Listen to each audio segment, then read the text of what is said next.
আমি এক জায়গায় বিয়ের সুন্নত তরিকা বলছি, আর হুজুর অনেকই নতুন করে কইয়া ফেঁস লাগাই।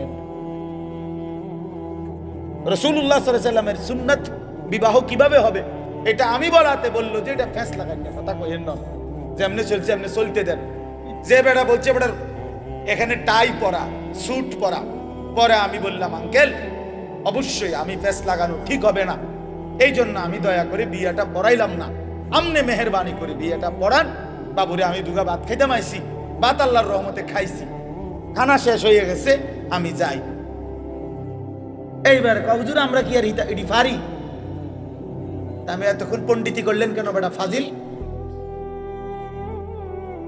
কথা বলেন, আমনে না কইলেন, আমি আমারটা কইলে ফ্যাঁস লাগবো সমাজে, তো আমনেরটা করেন, আমনে বিয়ে পড়ো, আমার সমস্যা, আমি তো ভাত খাইছি, দইও খাইয়া লাইছি, আমার বুঝ হয়ে গেছে,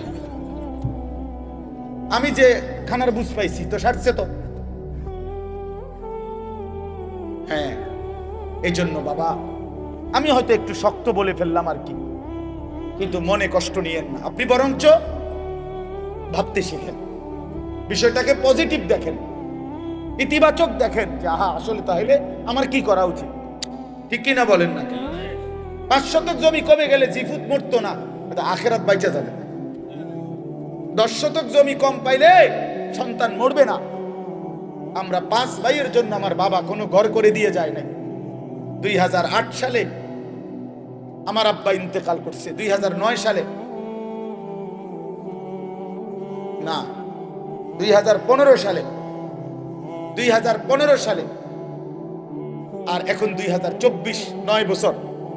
এই 9 বছর আগে আমার আব্বা ইন্তেকাল করছে, যখন আমরা 5 ভাইয়ের কারো কোনো ঘর ছিল না। কিন্তু এই 9 বছরের ব্যবধানে বাবার ইন্তেকালের পরে আমরা 5 ভাইয়েরই আলাদা আলাদা জমি কিনা বিল্ডিং আছে, আলহামদুলিল্লাহ। তাহলে বাফ করে দিয়ে যায় নাই বলে সন্তান করতে পারবে না, এটা কোনো কথা না। বরং 5 জনের আমার সব ভাই কোনো ওয়াজ করে না, সব ভাইয়ের আলহামদুলিল্লাহ আল্লাহ ঘর করবার তৌফিক দিছে, আলাদা আলাদা। তাইলে আমি আপনাদেরকে বুঝাইতে চাই, আপনি কেন হারামের মাধ্যমে সুদ দিয়া, ঘুষ দিয়া, বাটপারি, সিটারি কইরা, মিথ্যা বইলা, দলিলের মধ্যে 2 নম্বরই কইরা, আমনে এতরে দিয়া, হেতরে দিয়া, ওইতরে দিয়া, ওইতরে দিয়া, এতগুলো বাটপারি কইরা, আহা বান্দা, আয় আল্লাহর বান্দা, কার জন্য রাইখা গেল? নিজের আখিরাত বরবাদ করে দিলা। যে কেমন মুমিন হলেন, আল্লাহর কোরআন শুদ্ধ পড়তে পারেন না। আমি তো বলি আল্লাহর কোরআন যে শুদ্ধ পড়তে পারে না, ওই বেটা বোবা। কেন শুদ্ধ পারে না? যেহেতু সে বোবা। বাস্তব, মূলত এ বেটা বোবা দেখতে পারে, কথা কইতে জানে না। বলে না আমি তো কত কথা শুনি না, এগুলো কথা না, এগুলো ছাড়াও দুনিয়া চলত। বাকি যত কথা বলে মানুষ, এগুলো না বললেও দুনিয়া ভোগ করা যাইতো, যার প্রমাণ বোবা নিজে। যারা বোবা মানুষ তারা ভাতও খায়, বোবা মানুষ পেশাব পায়খানাও করে, বোবা ঘুমও যায়, বোবা বিয়েও করে, বোবার বাচ্চাও হয়। মাত্র তাইলে হেইতে কেমনে দুনিয়া ভোগ করে? কথা বলেন। তাহলে বুঝা গেল কথা না বলিয়েও দুনিয়া কি করা যায়, তো সারছে তো। তাইলে আর আপনি কথা কইয়া লাভ হইল? আপনারে জবান দিল কেন? তাইলে বাতের লাগে তো হেবেটা ভাত খায় কেমনে? আপনারে জবান দিল কি লেগে? হতনের লাগে তো হেইতে হতে কেমনে বলে? ওই অন্ধ লোক দুনিয়া ভোগ করে কিভাবে? ওই বধির লোক দুনিয়া ভোগ করে কিভাবে? এই জন্য বাপ, আল্লাহর হক অনেক, এত রাত আমি সব বলা যাবে না, একটাই বল, নামাজ। রুকু দেন, আপনাদের অনেক বয়স্ক লোক আছেন, রুকু দিয়া মাথা একটু উঠাইয়া আরেকটা সেজদা জায়গা। এ বাটপার, এই বুড়া বাটপার, মনে রাখেন, 1 নাম্বার বাটপার, বাটপার।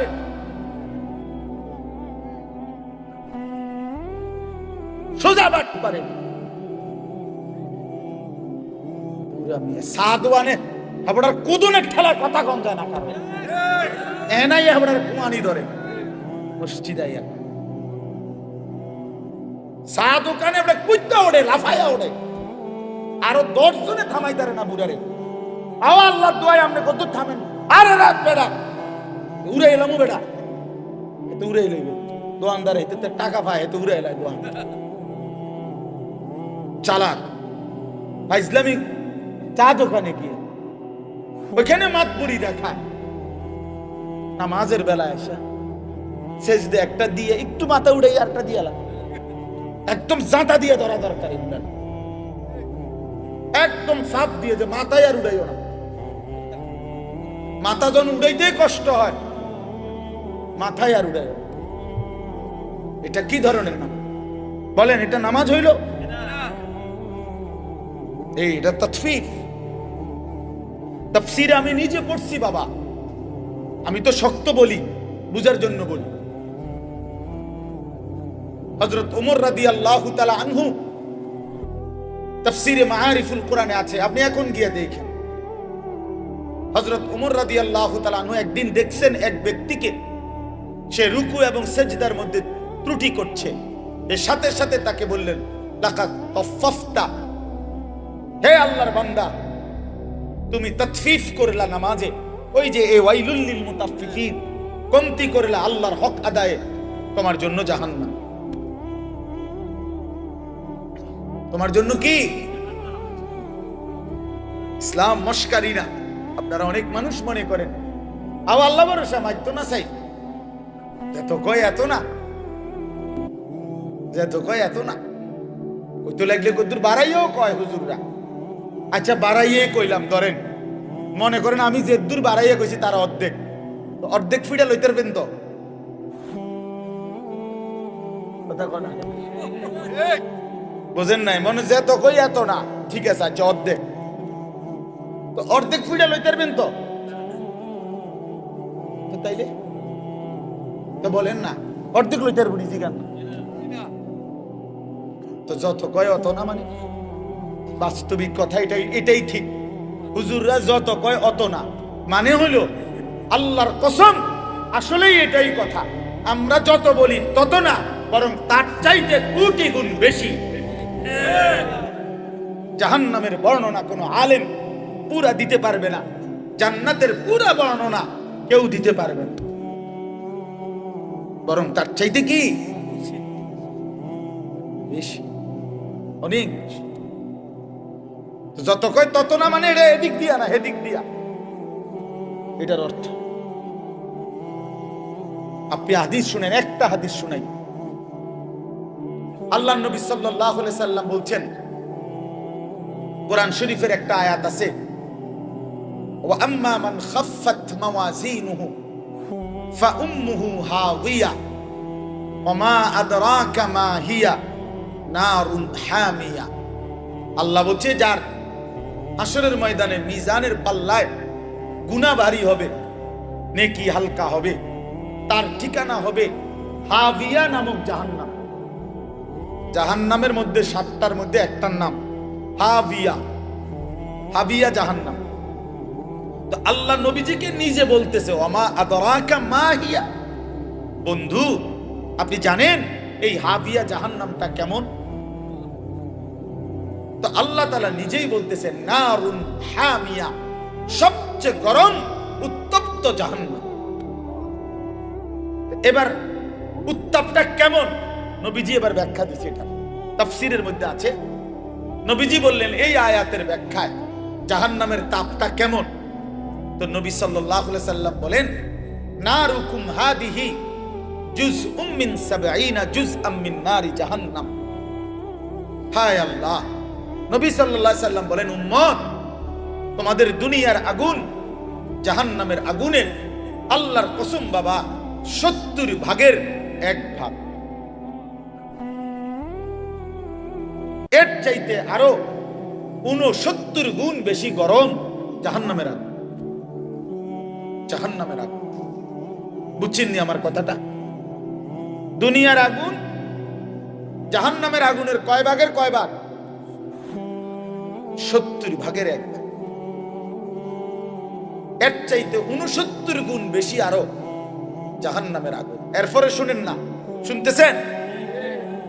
হাদিস আছে সাহাবায়ে কেরাম লাফ দিয়ে উঠছে, লাফ ফাল দিয়ে উঠছে, ফাল দিয়ে উঠা সাহাবীরা চিৎকার দিয়ে বলছে, ইয়া রাসূলুল্লাহ ওয়া ইন্না যালিকা লাকাফিয়া, হে আল্লাহর নবী, আহা কি বললেন, জ্বালাইয়া পুরাইয়া ছাই করে ফেলার জন্য দুনিয়ার আগুনটাই তো যথেষ্ট, এইটাই তো ছাই বানায় ফেলে, এইটাই তো পুরাইয়া শেষ করে ফেলে। তো নবী সাল্লাল্লাহু আলাইহি সাল্লাম বলেন, তাহলেই ভাবো এর চাইতে আরো 69 গুণ বেশি তাপ জাহান্নামের আগুন, সেটা কেমন হবে। বুঝছেননি আমার কথাটা? তো যত কই তত না, ঠিকই তো তত না, অনেক বেশি কিনা বলেন না, এই কথা এবার বুঝছেন?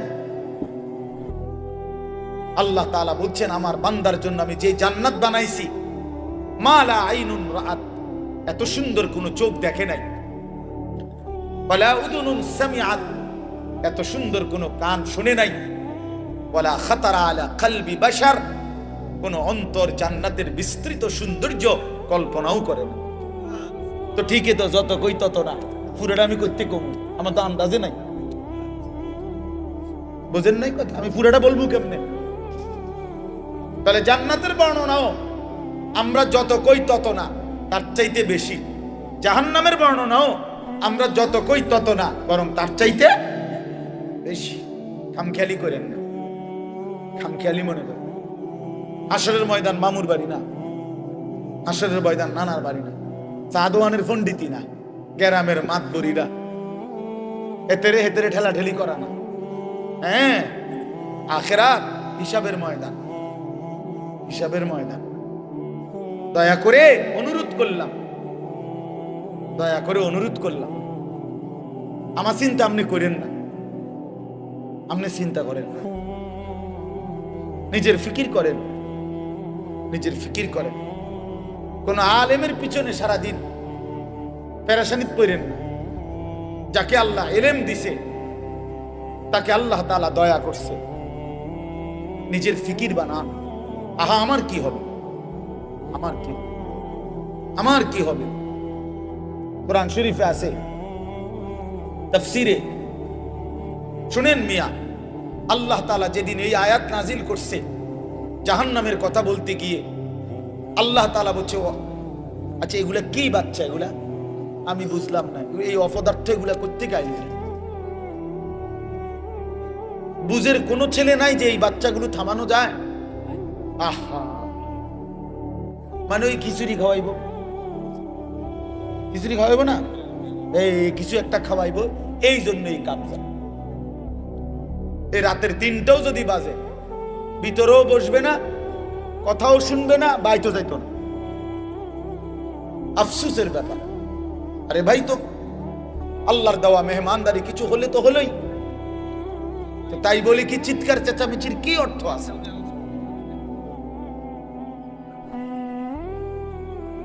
তো কি বলতেছিলাম? হ্যাঁ, মাশাআল্লাহ, আল্লাহ তাআলা যেদিন এই আয়াত নাজিল করছে, ওয়াকুদুহান নাস ওয়াল হিজারা, আমার কথা শুনেন বাবা, আল্লাহ বলছে, হে নবী শুনেন, জাহান্নামের আগুন লাকড়ি হবে, মানুষ এবং পাথর। মানুষ ফেলবে, আগুন আরো উত্তাপ হবে, পাথর ফেলবে, আগুন আরো উতরাইবে। এই আয়াত যখন নাজিল হয়েছে, একজন সাহাবী ছিলেন বিখ্যাত, হযরত সালমান ফারসি রাদিয়াল্লাহু তাআলা আনহু, আপনারাও নাম শুনছেন।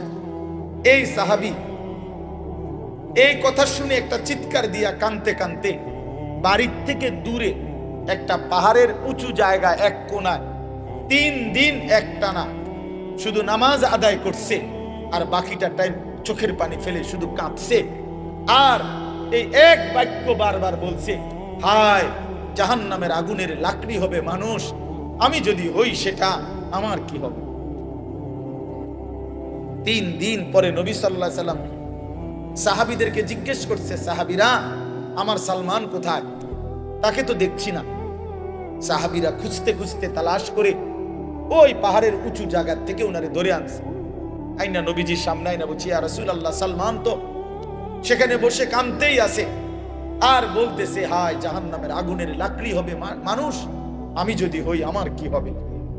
এ কথা বলে শুধু কাঁদতেছে। আল্লাহ নবী সাল্লাল্লাহু আলাইহি সাল্লাম বললেন, সালমান কি হলো? বলছি, ইয়া রাসূলুল্লাহ, এই আয়াতের ভয় আমার তো চোখের পানি বন্ধ হইতে দিচ্ছে না, আমার তো ভয় হচ্ছে, আমি তো থামতে পারতেছি না, আমি যদি জাহান্নামের লাকড়ি হই আমার কি হবে? আল্লাহর কসম, তখন নবী সাল্লাল্লাহু আলাইহি সাল্লাম বলছে, সালমান, আমি রাসূল সাক্ষ্য দিলাম জান্নাত তোমার অপেক্ষা করছে, জান্নাত তোমার অপেক্ষা করছে, তুমি থামো। তো তিনি কান্না থামাইছে। আপনি আমি মস্কারি মনে করেন, আপনি মস্কারি আর কি মনে করেন? বিড়ি খাইতে খাইতে কথা কয়, বিড়ি খাইতে খাইতে কথা মানে, কথা যে বলে মনে হয় যেন কোনো পাত্তাই নাই, পরোয়াই নাই। বুঝেন নাই কথা? কি মনে করছেন আখেরা, পরকাল, হাসরের ময়দান? আল্লাহ আমাদেরকে বুঝ দাও। চলেন তাইলে আল্লাহর হক, আমি এক রাতে তো সব বলা যাবে না, কিন্তু এটা বুঝাইতে চাইছি, নামাজ, রুকু, সেজদা, নিয়ত, সানা, সূরা ফাতিহা, অন্য সূরা মিলানো, তাশাহুদ, দুরুদ শরীফ, দোয়ায়ে মাসুরা, দোয়ায়ে কুনুত, সবকিছু 100 সঠিক হইতে হবে, শুদ্ধ হইতে হবে, শতভাগ। কোন রকম হইলে হবে না। ইসলামে কোন রকম কিছু নাই, একটা বস্তু কোন রকম বলতে ইসলামে কি, সেটা কি? কোন রকম কোনো কিছু নাই, কোন রকম হলে হবে না, কাফাতান, পূর্ণ হইতে হবে, পূর্ণ হইতে হবে, পূর্ণ হইতে হবে। এজন্য একটা জিনিস জরুরি, যদি মনে থাকে মনে রাখবেন, যেই কোনো নেক আমল আল্লাহর কাছে কবুল হওয়ার জন্য দুই জিনিস বাধ্যতামূলক, জরুরি, লাজেম। এক, ওই আমলটি বিশুদ্ধ হওয়া, নবী সাল্লাল্লাহু আলাইহি সাল্লামের হুবহু তরিকা মতো হওয়া, এটাই বিশুদ্ধতার মাপকাঠি। আর 2 নাম্বার, আল্লাহর জন্য হওয়া।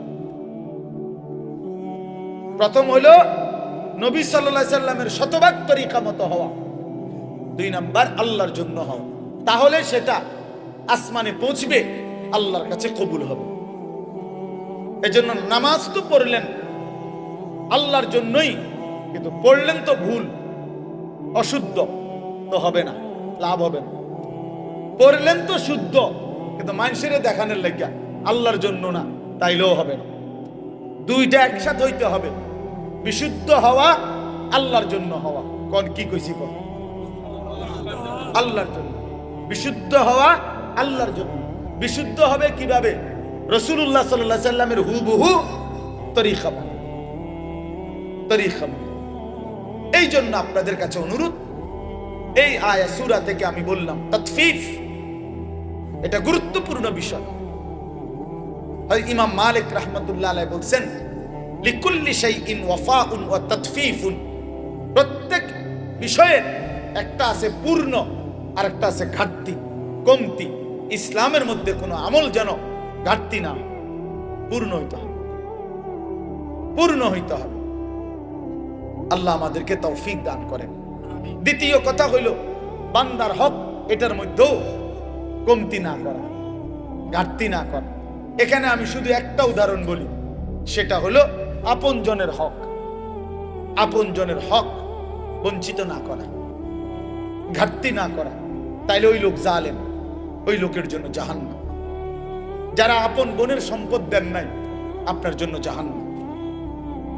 যারা আপন ফুফুর সম্পদ দেন নাই, আপনার জন্য জাহান্নাম। যারা আপন ভাইয়ের সম্পদ দেয় নাই, তাদের জন্য জাহান্নাম। যারা আপন স্ত্রীর মোহর আদায় করেন নাই, তাদের জন্য জাহান্নাম অপেক্ষা করছে। বান্দার হক, কার হক? বান্দা। আরো আছে, একটাই বললাম, বান্দার হক কমতি করা যাবে না, কমতি করা যাবে। আপন বোন বাবার মৃত্যুর পরে ঠিক যা পায় তা পুরো দিতে হবে, শরীয়ত যেভাবে বলছে। এনে 900 করার, বাটপারি সিটারি করার কোনো সুযোগ নেই। আপন স্ত্রীর মোহর আদায় না করার কোনো সুযোগ নেই। আপন ভাইয়ের, বোনের, ফুফুর ইত্যাদি সম্পদ নয়ছয় করার কোনো অধিকার নেই। ওই লোক জালেম, ওই লোক একেবারে নিকৃষ্ট, একদম নিকৃষ্ট, একদম পচা মানুষ, একেবারে শ্রেষ্ঠ জালেম যে আপন জনের হক নষ্ট করে। আপন জনের হক নষ্ট। আপন বোন সম্পত্তি চাইছে, বাবার পৈতৃক ওয়ারিস সম্পত্তি নিবাগা, বোন বাগিনা আর আইতা না, আর আইতা না, আর খাইতা না আমগো ভাই, একবারে বুঝ করে নিগেবা নাকি?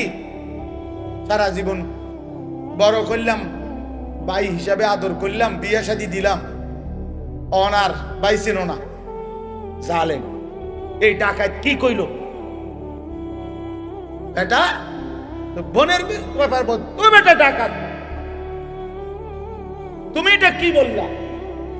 এটা সে বুঝাইতে চাইলো যে এই গ্রামের যেই কোনো মানুষ আমার বাড়িতে ভাত খাইতে হইলে খাইতে পারবে এমনি, কিন্তু আপন বোন আর বাগিনা তারা যদি আমার বাড়ির দুগা ভাত খাইতে হয় জমি দিয়া খাইতে হইবে।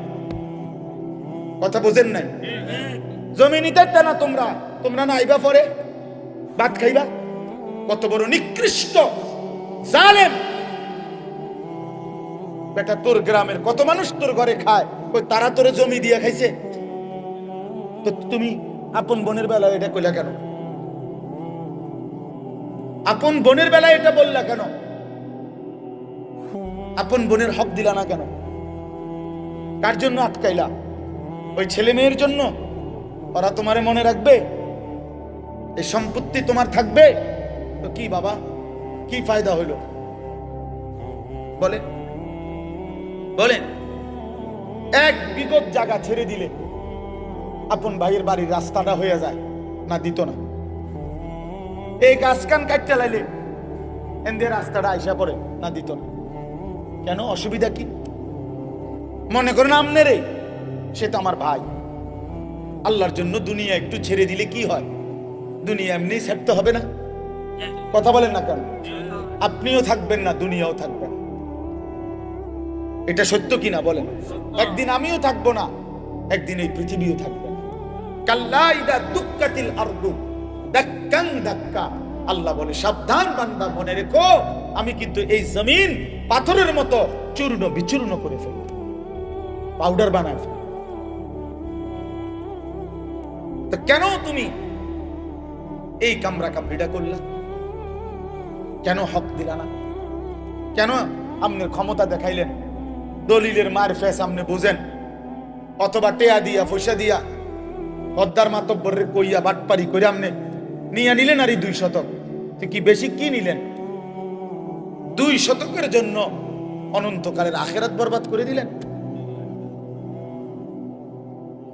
5 শতক জমির লেগা 10 দুনিয়া বরাবর জান্নাত ত্যাগ করে দিলেন।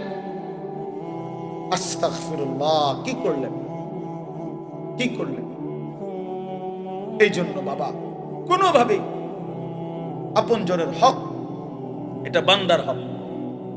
বান্দা এক বাপ মারা যাওয়ার পরে বাপের কিনা যদি 1 কেজি লবণ নুন থাকে ঘরে, আল্লাহর কসম ভাই বোন সবার উপরে শরীয়ত সম্মত ভাবে এই নুন বন্টন করে দেওয়া ফরজ।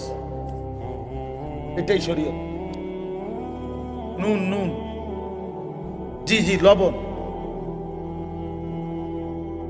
আপনি তো হুদা মনে করছেন জমি, বাড়ির ভিটা, এই যে বসত ভিটা যেটা, এটা 100 বোনের হক, ভাই বোন সবার হক। যেই জালেমরা আপন বোনকে বসত ভিটার থেকে বঞ্চিত করছে, ওরা জালেম, ওদের জন্য জাহান্নাম অপেক্ষা করছে। এটা নিজেরা কোত্থেকে এই গাঁজাখুরি কথা কোত্থেকে বানাইছে জিজ্ঞাসা করো। বলেন নি, এখন প্রতিবাদ করেন। আমি আর কোনোদিন আসতাম না আপনার এলাকা। কি হয়েছে? কথা বলেন না।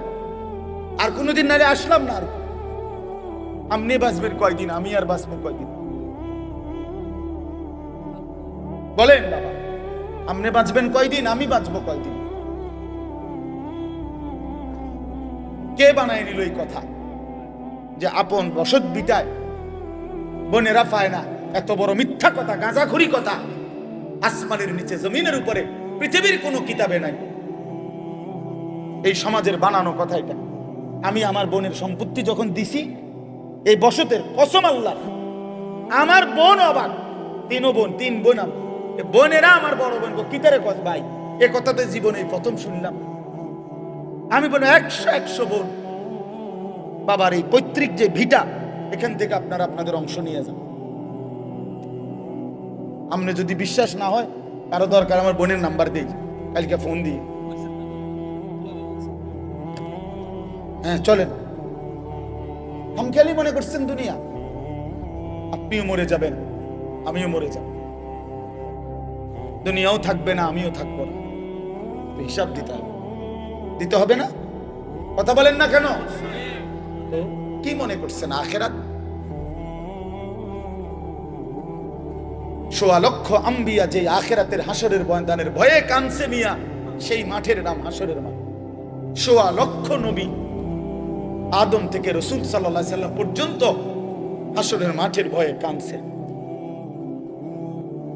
রব্বি লা তুখজিনি ইয়াওমা ইউবাসুন ইয়াওমা লা ইয়ানফাউ ওয়ালা মালুন ওয়ালা বানুন। এই যে ইব্রাহিম নবী বলছে, আল্লাহ হাসরের ওই কঠিন ময়দানে আমি ইব্রাহিম রে বেইজ্জতি করেন না, দোয়া করছি। আপনার কাছে হয়তো মনে হইবে এখন, হুজুর ইডি কইয়া ওনার ফেস লাগাইলো সমাজটার মধ্যে। হ্যাঁ,